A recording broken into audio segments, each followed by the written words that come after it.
On PC and mobiles, I will show you in a few moments how to join Red Dead Redemption 2 online Discord server.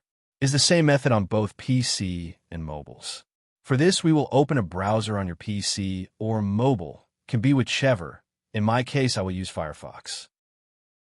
Now click on the URL bar and type this URL to be able to join this Discord server.